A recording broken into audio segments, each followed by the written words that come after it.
بسم اللہ الرحمن الرحیم۔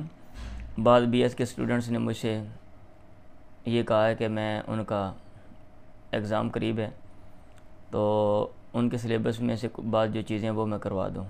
کچھ حکایات ہیں اور کچھ جو ہیں وہ عربی سے اردو ٹرانسلیشن ہے اور کچھ اردو سے عربی جو ہے نا وہ ٹرانسلیشن ہے۔ وہ اسٹوڈنٹس دور بیٹھے ہوئے میرے پاس نہیں آ سکتے، وہ کسی ذریعے سے انہوں نے مجھ سے رابطہ کیا ہے اور مجھے جو ہے نا بعض چیزیں سینڈ کی ہیں، تو یہ میں ان کے لیے یہ کام کر رہا ہوں۔ میں مختلف سیپریٹ میں بنا دوں گا شارٹ، جو چیزیں جیسے انہوں نے مجھے سیپریٹ بھیجی ہیں ویسے ہی میں ان کے لیے بنا رہا ہوں۔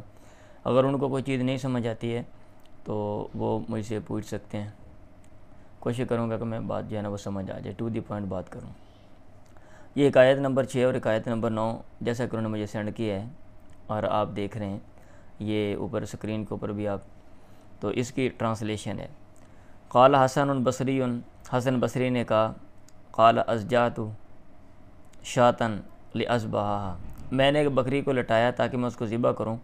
فمر بی ابو ایوب السجستانی، یہ ابی ایوب لکھا ہوا یہ غلط ہے کیونکہ فمرہ جو ہے اس کا فاعل ہے ابو ایوب، تو یہ جو لفظ ابو ہے جب اس پر پیش آتی ہے پیش کی شکل میں ابو پڑھتے ہیں، اور زبر کی جب بات ہوتی ہے تو ابا، اور اگر زیر ہو تو ابی، تو فمر بی ابو ایوب السجستانی یہ لفظ غلط لکھا ہوا ہے۔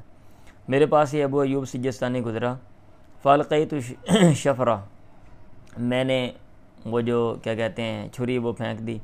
وقمت، اور میں کھڑا ہوا، لیتحدث معه، تاکہ اس کے ساتھ بات چیت کروں۔ وکنہ نرم وکنہ بہت چھوٹا لکھا ہوا ہے، اور وکنہ نرمق وشاۃ، اور ہم بکری کو دیکھ رہے تھے۔ رمق کا معنی ہوتا ہے کسی کو تاڑنا، مطلب ہے یہ ٹکٹکی باندھ کے دیکھنا۔ وکنہ نرمق وشاۃ، ہم بکری کو دھیان سے دیکھ رہے تھے۔ آگے بھی غلط لکھا ہوا ہے فذهبت الى جانب حائط، یہ ایسا نہیں ہے کیونکہ وہ لوگ تو کھڑے تھے نا، یہ فذهبت نہیں ہے، فذهبت، بکری گئی الى جانب حائط، ایک دیوار کے کونے کی طرف، وحفرت حفرتن، اور اس نے گڑھا کھودا، واخذت شفرۃ، اور چھری پکڑی، والقت فیہ، اور اس میں ڈال دی۔ واخذت شفرہ یہ غلط ہے، وردت التراب علیہا، اور اس کے اوپر مٹی ڈال دی۔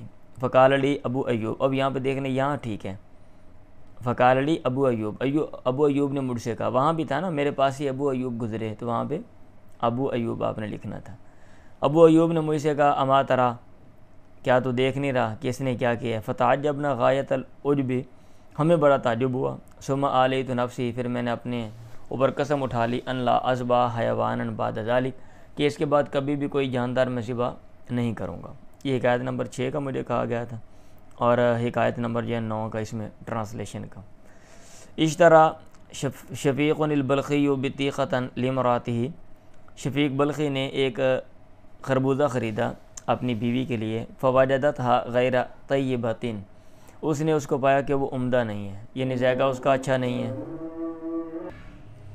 فوجدتھا غیر طیبۃ، اس نے پایا اس کو کہ وہ عمدہ نہیں ہے۔ فغضبت، وہ ناراض ہوگی۔ فقال لہا، تو خامد نے اس سے کہا علی من تغضبین، کس پر تو ناراض ہو رہی ہے؟ علی البائی، بیچنے والے پہ، او علی المشتری، یا خریدنے والے پہ، او علی الزارع، یا کاشت کرنے والے پہ، کسان پہ، زارع کا معنی ہوتا ہے کھیتی باڑی کرنے والا، زراعت کرنے والا، او علی الخالق، یا کہ پیدا کرنے والے پہ، یعنی کس کا قصور نکالے۔ فاما البائع، رہا بیچنے والا، فلو قدر، یہ قدر لکھا ہوا ہے میرا خیال قدر ہے نا، یہ ٹھیک ہے، اگر وہ طاقت رکھتا لباع اطیب شیء، تو وہ بیچتا سب سے عمدہ چیز، یرغب فیہ، جس میں رغبت کی جاتی ہے، یا پھر قدر کا اندازہ لگانا ہوتا ہے، یعنی اگر اس کو اندازہ ہوتا تو وہ عمدہ چیز بیچتا، لیکن اس سے بہتر ہے میرا خیال قدر ہونا چاہیے۔ واما المشتری، رہا مشتری خریدنے والا، فإن کان فی قدرتی، اگر یہ چیز اس کے بس میں ہوتی، لاشتری احسن الاشیاء، تو وہ سب سے اچھی چیزیں خریدتا۔ واما الزارع، اور رہا جو ہے کھیتی باڑی کرنے والا کسان، فلو کان فی یدی، اگر یہ چیز اس کے ہاتھ میں ہوتی، لانبت احسن ما یکون، تو وہ اگاتا سب سے اچھی جو چیز ہے، احسن ما یکون، سب سے اچھی چیز۔ فلم یبقى غضبک الا علی الخالق، تو باقی نہیں رہی تیری ناراضگی سوائے خالق کے، یا مگر خالق پر ہی، اللہ پر تو ناراض ہو رہی ہے، خالق پر راضی، فتق اللہ سے ڈر، ورضی بقضائہ، اور اس کے فیصلے پہ راضی ہو جا۔ فبکت، وہ رونے لگی، وتابت، اور اس نے توبہ کی، ورضیت، اور وہ راضی ہو گئی، بما قضى اللہ تعالیٰ لہا، اس پہ جو اللہ تعالیٰ نے اس کے لیے فیصلہ کیا۔ تو یہ حکایت ہے۔ اب حکایت اس کو میں سے کوئی نہ کوئی درس ہوتا ہے، کوئی نہ کوئی سبق ہوتا ہے، تو اس میں اب ڈیٹیل میں نہیں جاتا ہوں، جسٹ مجھے ٹرانسلیشن کا کہا ہے، اسی کے اوپر میں اکتفا کرتا ہوں۔ دعا میں یاد رکھیں، اور اگر کوئی چیز نہیں سمجھ آئیے آپ مجھ سے رابطہ کر سکتے ہیں۔ اللہ حافظ۔